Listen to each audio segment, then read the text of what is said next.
শান্তিনিকেতনের রুট সম্পর্কে তোমাদের বলে। আচ্ছা, ওই ঘরগুলোতে কি মানুষ থাকে? মল্লারপুর হয়ে তারাপীঠ যারা আসছো তাদের কিন্তু একটা কথা বলবো, তোমরা কিন্তু হাতে একটু সময় নিয়ে এসো। এই যে আমি যে জায়গাটায় দাঁড়িয়ে আছি, এই ঠিক ডান সাইডটায় হচ্ছে তোমার মহিষঢাল আর বা সাইডটায় হচ্ছে তোমার বোলপুর। এখানে টিকিট লাগে মাত্র 10 টাকা। আর ভেতরে ঢুকতেই পরিবেশটা দেখে সত্যি কথা বলতে মনটা একেবারে জুড়িয়ে গেল। তো চলো তোমাদের ঘুরিয়ে দেখাই।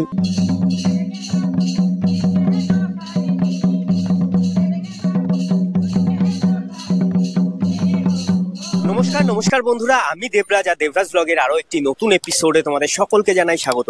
তো তোমরা দেখতে পেলে আগের দিন আমরা ছিলাম হচ্ছে তারাপীঠে।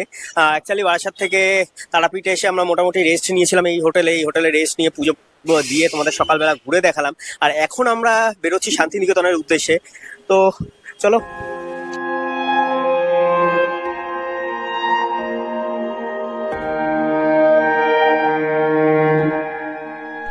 ঘড়ির কাঁটা বলছে এখন সময় 10টা 38। আর আমরা এই জাস্ট তারাপীঠে যে আমরা হোটেলে ছিলাম, হোটেল থেকে চেক আউট করে বেরিয়ে পড়েছি। আর এখন আমরা যাচ্ছি হচ্ছে শান্তিনিকেতন। তো শান্তিনিকেতনের রুট সম্পর্কে তোমাদের বলে দিই। আমরা তারাপীঠ থেকে প্রথমে যাব মল্লারপুর থেকে সাঁইথিয়া থেকে আহমদপুর। এই ম্যাপ দেখতে পাচ্ছ, আমরা অবশ্য গুগল ম্যাপের সহায়তাতেই যাচ্ছি। আর তোমাদের তারাপীঠের এই সাইডে রাস্তাঘাট আর পরিবেশ সম্পর্কে তো কি আর বলবো, তোমাদের তো আর কিছু বলা নেই, তোমরা দেখতেই পাচ্ছ। এক কথা বলতে গেলে জাস্ট অসাধারণ। দুধারে চাষের জমি, মাঝখান দিয়ে একটুকু রাস্তা বরাবর আমরা এগিয়ে যাচ্ছি আমাদের গন্তব্যের উদ্দেশ্যে। আর এখন আমাদের প্রথম গন্তব্য হচ্ছে মল্লারপুর।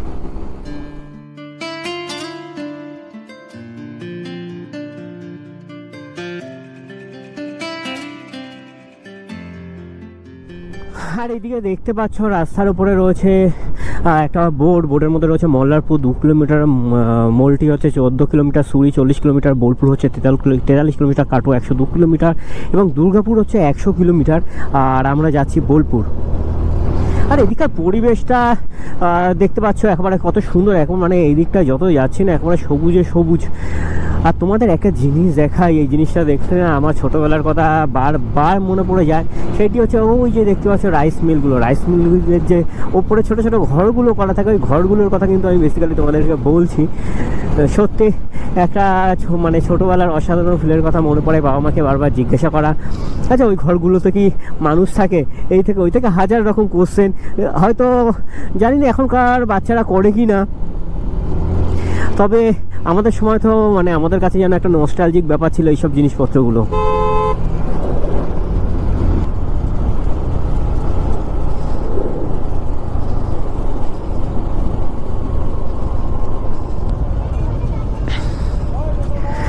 হ্যাঁ, তোমাদের এই মল্লারপুর মোড় থেকে বলে দিই, তোমার বাদিকের রাস্তাটা মানে তারাপীঠ থেকে বেরিয়ে বাদিকে যে রাস্তাটা আসছে মল্লারপুরের এখান দিয়ে বাদিকের রাস্তাটা চলে যাচ্ছে সিউড়িতে এবং ডান দিকের রাস্তা কিন্তু চলে যাচ্ছে মালদাতে। আর আমরা নিয়ে নিচ্ছি সেই সিউড়ির রাস্তাটা।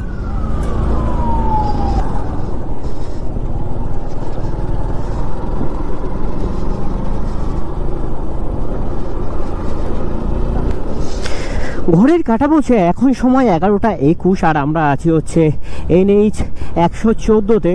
আর মল্লারপুর থেকে সাঁইথিয়া যাওয়ার যে রাস্তাটায় কিন্তু রয়েছে বেশ কিছু ডাইভারশান। তার কারণ রাস্তাটার কিছু কাজ হচ্ছে, কাজের জন্য বেশ অনেকগুলোই ডাইভারশান রয়েছে, যার জন্য বেশ কিছুটা সময় আমাদের লাগছে কিন্তু এই রাস্তায়। তোমরা যারা এখন বর্তমানে সাঁইথিয়া হয়ে মল্লারপুর হয়ে তারাপীঠ যারা আসছো তাদের কিন্তু একটা কথা বলবো, তোমরা কিন্তু হাতে একটু সময় নিয়ে এসো। তার কারণ রাস্তার কাজের জন্যে বেশ কিছু জায়গায় রয়েছে ছোট ছোট ডাইভারশান। তার মধ্যে বড় বড় ট্রাক যদি ঢুকে গেলে কিন্তু একটু যানজট হয়ে যায়।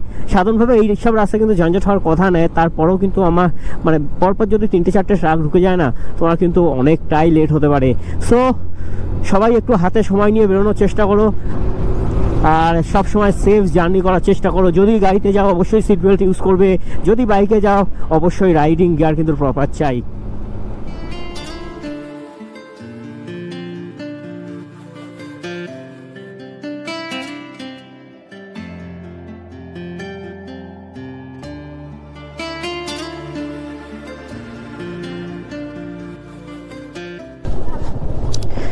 ঘড়ির কাঁটা বলছে এখন সময় 11টা 34। আর আমরা কিন্তু এখন এসে পৌঁছে গেছি সাঁইথিয়াতে। আর এই দেখতে পাচ্ছ আই থিঙ্ক এটা কোনো রিভার হয়তো, এর মাঝখান দিয়ে কিন্তু একটা রাস্তা, এই রাস্তা বরাবর আমরা চলে যাচ্ছি।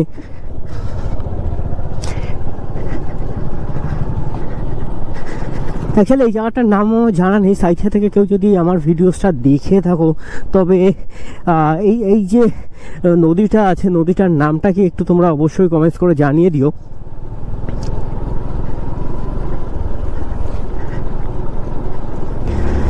ফাইনালি বন্ধুরা সাইথিয়াকে জানালাম টাটা জানিয়ে এখন আমরা এগিয়ে যাচ্ছি আহমদপুরের উদ্দেশ্যে। বেশ কিছুটা রাস্তা অতিক্রম করেছি, দেখতে পাচ্ছ এখানে মাইল ফলক আছে, মাইল ফলকে আহমদপুর হচ্ছে 11 কিলোমিটার।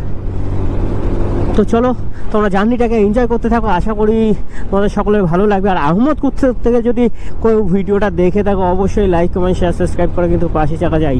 আর আমাদের চ্যানেলে কিন্তু প্রত্যেক শুক্রবার নতুন নতুন ভিডিও কিন্তু সবসময় আসতেই থাকে। আর কেউ যদি আমাদের সাথে রাইডে যেতে চাও অবশ্যই কিন্তু তোমরা আমার ইনস্টাগ্রামকে ফলো করতে পারো। আমরা কিন্তু প্রত্যেক রবিবারে ছোটোখাটো ট্যুর করে থাকি নিয়ারেস্ট 100 অথবা 200 কিলোমিটারের মধ্যে। একটা জিনিস দেখাই, দেখতে পাচ্ছ আমাদের ডান দিক দিয়ে কিন্তু যাচ্ছে মালজারি। আর আমরা এখন আছি হচ্ছে তোমার সাইথিয়া ক্রস করলাম, সাইথিয়া ক্রস করে আহমেদপুরের দিকে যাচ্ছি। আহমদপুরের দিকে যেতে যে রেল লাইন আছে বড় বড়, মানে রেল লাইন যে আছে শুধু এইখানে আছে শুধু নয়, প্রচুর মানে এই সাইডের রাস্তা দিয়ে তোমরা যদি বরাবর যাও মানে বিস্তৃত এলাকা জুড়ে কিন্তু রয়েছে রাস্তার পাশে রেল লাইন। তো অবশ্যই, আর আমরা এখন যে জায়গাটায় আছি সে জায়গাটার নাম হচ্ছে মসড্ডা। সত্যি বলতে কি জানো তো, এই গ্রাম বাংলার এই বাড়ি ঘর, গ্রাম বাংলার এই যে ঐতিহ্যগুলো না, ঐতিহ্যগুলো কিন্তু মানে খুব আমাদের মফস্বল এরিয়া থেকে কিন্তু সময়ের সাথে সাথে আস্তে আস্তে হারিয়ে যাচ্ছে, যেগুলো এই জায়গায় দেখে বেসিক্যালি আমারও খুব ভালো লাগছে আর অঙ্কিতারও খুব ভালো লাগছে। আর এদিকে দেখতে পাচ্ছ মাঠের মাঝখানে কিন্তু সেলো মেশিন বসানোর কাজ চলছে। আরে দেখো চাষের ক্ষেত, চাষের জমির মাঝখানে কিন্তু এখানেও অলরেডি বাড়িঘর তৈরি কিন্তু কম বেশি বলে শুরু হয়ে গেছে। আস্তে আস্তে হয়তো জায়গাগুলো, চাষের জমিগুলো হয়তো কমে আসবে, মানুষের জনবসতি হয়তো অনেক বেড়ে যাবে, তখন হয়তো জায়গাগুলো আর এমন থাকবে না, এত সুন্দর থাকবে না।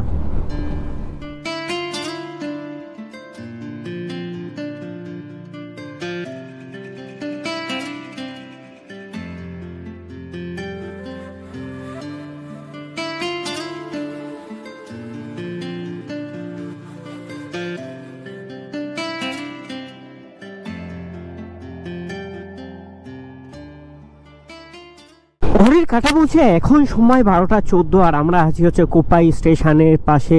দেখি এই যে রাস্তাটায় আছে, ওই যে দেখা যাচ্ছে ওটা হচ্ছে কোপাই স্টেশন, এটা হচ্ছে পাশের রাস্তাটা। আর এখান থেকে তোমার বোলপুরের বা তোমার শান্তিনিকেতনের ডিস্টেন্স হচ্ছে মাত্র 11 কিলোমিটার। আর আমাদের সময় লাগবে বলছে গুগল 21 মিনিট।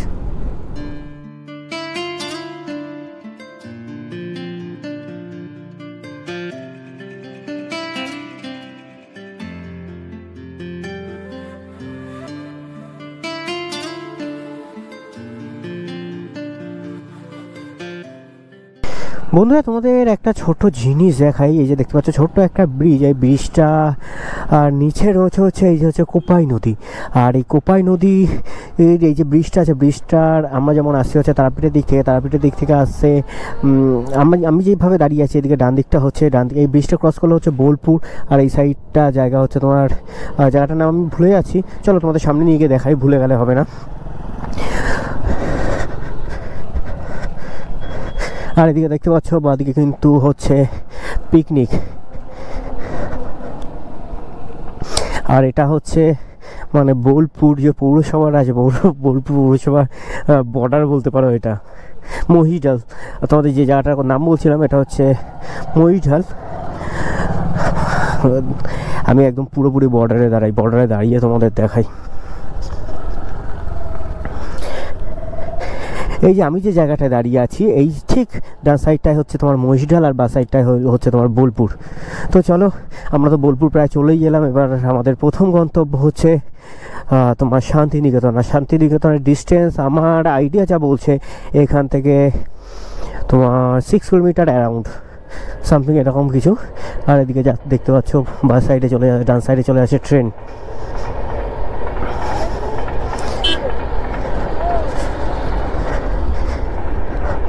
আর এই হচ্ছে আমাদের অঙ্কিতা ম্যাডাম। তো ম্যাডাম আপনি এখন কোথায় দাঁড়িয়ে আছেন জানেন?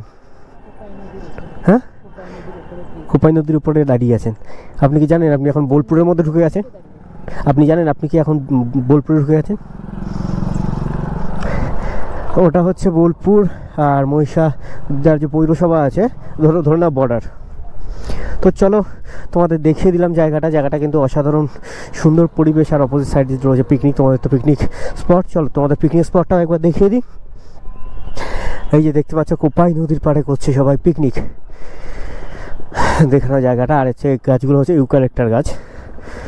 তবে একটা কথা বলে রাখি, এখানে ইউক্যালিপটাস গাছে লাগিয়েছে, ইউক্যালিপটাস গাছ কিন্তু সরাসরি একেবারে কোনো মাটি থেকে জল শোষণ করে, যার জন্য কিন্তু এখানে নদীর পাড়ে লাগানো হয়েছে। সাধারণভাবে বাড়িতে কিন্তু কেউ ইউক্যালিপটাস গাছ লাগিয়েও না, বা যেখানে জল কম সেখানে কিন্তু ইউক্যালিপটাস গাছ লাগিয়ে না। আর দূরে তোমরা যদি একটু ঠিক করে লক্ষ্য করো, দেখতে পাবে একটা কাকা অথবা দাদা কিন্তু আই থিঙ্ক জাল দিয়ে মাছ ধরার চেষ্টা করছে। তো চলো, এমন ছোটো ছোটো সুন্দর সুন্দর জায়গা তোমাদের মানে আমার নিজেরও ঘুরতে ভালো লাগে, আর তোমাদের দেখাতেও ভালো লাগে, তোমাদের দেখিয়ে দিলাম। আশা করি তোমাদেরও ভালো লাগবে। আর একটা কথা তোমাদের বলি, আমরা কিন্তু প্রত্যেক উইকে সানডেতে আমরা কিন্তু বেরিয়ে পড়ি বিভিন্ন গন্তব্যের উদ্দেশ্যে। তো তোমরাও আমাদের সাথে জয়েন করতে পারো। বেসিক্যালি আমরা ডে টু ডে ব্যাক করি, মানে যেদিন আমরা যাই সেদিনই বেসিক্যালি ব্যাক করি। আর যদি খুব বেশি ডিস্টেন্স হয়ে যায়, যদি একটা গ্রুপে আমরা বেরোই, তাহলে অবশ্যই আমরা হোল্ড করে যাই। Finally welcome to Bolpur. দেখতে পাচ্ছ বোলপুর ঢুকতেই কিন্তু রয়েছে গীতাঞ্জলি রেস্টুরেন্ট। জাস্ট তুমি মহিষাদল ক্রস করবে, মহিষাদল ক্রস করে বোলপুরের মধ্যে ঢুকে গেলে ব্রিজটা ক্রস করে রয়েছে গীতাঞ্জলি রেস্টুরেন্ট। তো এখান থেকে তোমরা খাবার দাবারও খেয়ে নিতে পারো। আর এখানে কিন্তু আশেপাশে ছড়িয়ে রয়েছে অজস্র গেস্ট হাউস। আর এখন আমরা যে জায়গাটায় আছি, এই জায়গাটার নাম হচ্ছে তালতোড়। আর দেখছো তালতোড়ের পরিবেশে আমার তো বেসিক্যালি খুব ভালো লাগছে, আশা করি তোমাদেরও ভালো লাগবে। আচ্ছা, সবসময় ঘরে বসে, মানে প্রত্যেকটা রবিবার আমি কিছু মানুষকে দেখেছি ঘরে বসে মানে ঘুমিয়ে ফোন ঘেটে টিভি দেখে এরা কাটিয়ে দেয়। আমার মাথায় একটা জিনিস ঢোকে না, এরা ঘরে থাকে কি করে? আমি তো ঘরে থাকতে পারি না। আমার তো মানে মনে হয় যেন আমাকে কেউ কিছু না কিছু একটা টানছে, আমি বেরিয়ে কোনো একটা জায়গা থেকে গিয়ে ঘুরে আসি। আর এখন যে জায়গাটায় আছি তালতোড় থেকে বোলপুর, মানে বোলপুর স্টেশনের ডিস্টেন্স কিন্তু 1.30 কিলোমিটার, 1.30 কিলোমিটার। আর এখানে তোমাদের বলি, মহিষদল থেকে যে রাস্তাটা বোলপুরের দিকে ঢুকে যাচ্ছে, এই রাস্তাটায় কিন্তু প্রচুর পরিমাণে রাইডার দেখা যায়। আর দ্বিতীয় কথা হচ্ছে, এই যে রাস্তাগুলোতে কিন্তু একটু সাবধানে গাড়ি চালানোর চেষ্টা করো, তার কারণ হচ্ছে প্রচুর পরিমাণে ছোট ছোট ইউটার্ন। আর ইউটার্নগুলো কিন্তু সত্যি খুব ডেঞ্জারাস। এইদিকে দেখো কি বলো তো, বহুরূপীও কিন্তু তোমাদের দেখিয়ে দিলাম আমরা বোলপুরে এসে যে বহুরূপী, মানে এখানে বহুরূপী যে মানে কি বলবো, একটা যে সম্পদ, সেই সম্পদ কিন্তু এই বহুরূপীরা বিভিন্ন রকম রূপ দিয়ে বিভিন্ন রকমভাবে গান বাঁধে। এরা নিজের ছন্দে গাল বেঁধে মানুষকে কিন্তু শোনাতে ভালোবাসে, শোনায়। আর এটাই এনাদের হচ্ছে রুটি। আর ইনি বহুরূপী সেজে যত সম্ভব কসমেটিক্সের কিছু জিনিস বিক্রি করছেন। ঘড়ির কাঁটা বলছে এখন সময় 11:31। আর আমরা কিন্তু এখন আছি প্রান্তিক স্টেশনের পাশে। আর এই প্রান্তিক স্টেশন থেকে তোমার যে শান্তিনিকেতনের ডিস্টেন্স কিন্তু 3.2 কিলোমিটার। ঘড়ির কাঁটা বলছে এখন সময় 12:34। আর আমরা কিন্তু এখন আছি শ্যামবাটি বাজারে। দেখতে পাচ্ছ সামনে তাহলে বোর্ডটায় তোমার লেখা আছে শ্যামবাটি বাজার। আর এই শ্যামবাটি বাজার থেকে তোমার শান্তিনিকেতনের ডিস্টেন্স হচ্ছে 1.2 কিলোমিটার।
ঘড়ির কাঁটা বলছে এখন সময় 12টা 56, আর আমরা তারাপীঠ থেকে বেরিয়ে প্রায় 60 কিলোমিটার জার্নি কমপ্লিট করে অবশেষে এসে পৌঁছালাম শান্তিনিকেতনে। আর ওই সামনে দেখতে পাচ্ছ, ওটি হচ্ছে শান্তিনিকেতনের গেট। বর্তমানে শান্তিনিকেতনে সাধারণের প্রবেশ নিষেধ, শান্তিনিকেতনের ছাত্রছাত্রী ছাড়া। তাই আমরা এই জায়গায় দাঁড়িয়ে জায়গাটাকে উপলব্ধি করলাম।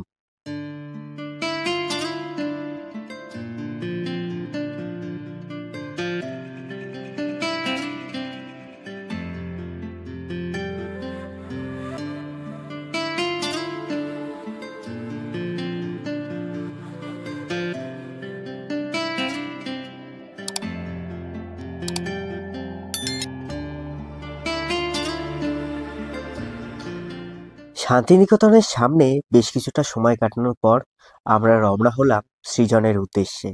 তার কারণ আমাদের হাতে ছিল সময় অত্যন্ত কম।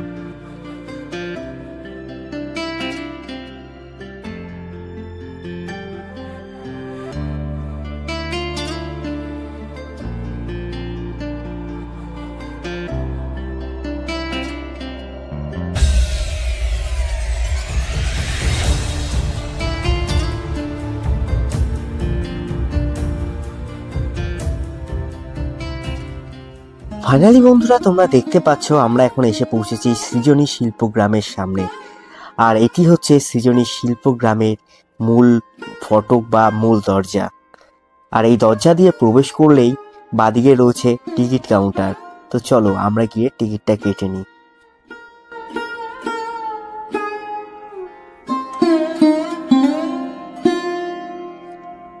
ফাইনালি বন্ধুরা, আমরা টিকিট কাউন্টার থেকে কেটে নিলাম দুটি টিকিট। প্রতি টিকিটের খরচ পড়লো 30 টাকা করে।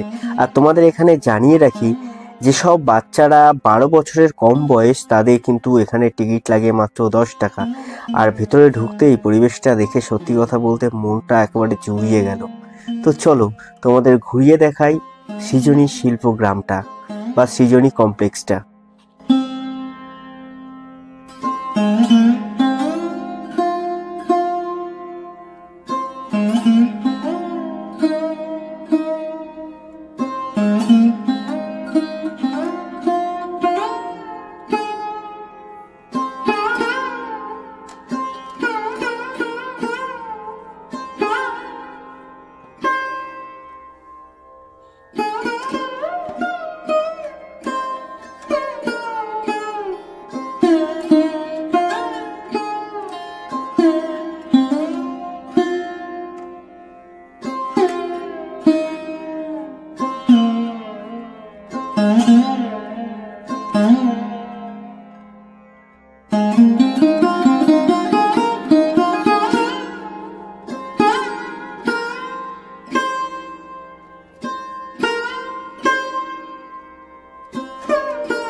তো চলো বন্ধুরা, আজকের ব্লগটা এখানেই শেষ করছি। দেখা হচ্ছে পরবর্তী ব্লগে। ততক্ষণ ভালো থেকো, সুস্থ থেকো।